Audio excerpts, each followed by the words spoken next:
It was 4 months ago, in the middle of the summer. The birds were singing and the sun was warming my face. Looks like it's going to be a beautiful day today, I thought to myself as I sat on my porch, lacing up my shoes. It was time for my morning walk. After I had walked for a while, I passed a graveyard. I knew there was a road leading out from it on the opposite side, so I decided to enter and walk right through it. And as I was walking there, looking at all those graves, I thought to myself, I wonder how many of these people at the end of their lives felt like they had lived a life without regrets. How many of them felt like they had lived up to their full potential? Now, I was not thinking this in a condescending way. My thoughts came more from a position of curiosity about human nature, because I have not been living an optimal life myself, that's for sure. The thought made me feel a bit uneasy for a while. Yet it is pretty important to think about these things from time to time, to make sure we do our best not to waste our lives. But one way to think of this that is easier to grasp is to imagine each day being a quote-unquote mini life, and then try to live in a way so that at the end of the day you are pretty happy with that day that just went by. And then at the end of the day ask yourself, did you follow your values? Did you work on your goals? And the best part of this mindset is that if you fail one day,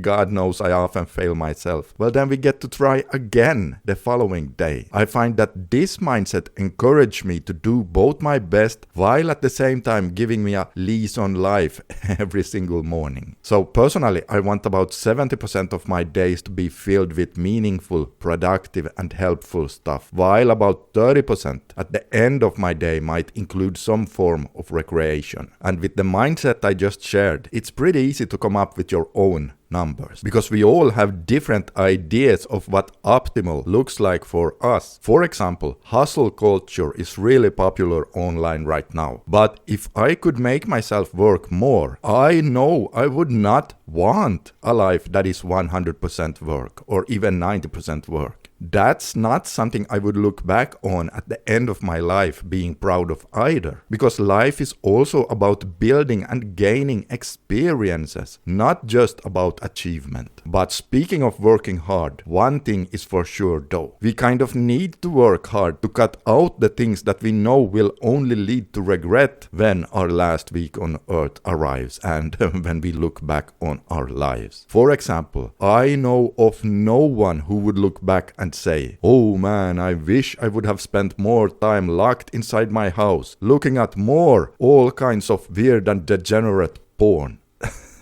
No, that won't happen. Because that thing is so horrible for you in so many ways. It's so nasty, especially for your dopamine system. And by viewing every day as a mini life, we get to practice living without regrets as well, over and over, day by day, getting better at not letting ourselves down. And then with this practice, when then the real end is near, well, hopefully we will have accumulated so many good mini lives that they will contribute to a fulfilling mega life. And then we get to die without regrets. So live your life, my brother, every single day. Live your life. And speaking of the dopamine system, if you want to know how well your dopamine system is currently doing, well then you can take my free dopamine quiz by clicking on the screen right here or searching in the description box below, and then take a look at that video you see right here if you want to know 3 things to never ever do on your NoFap journey.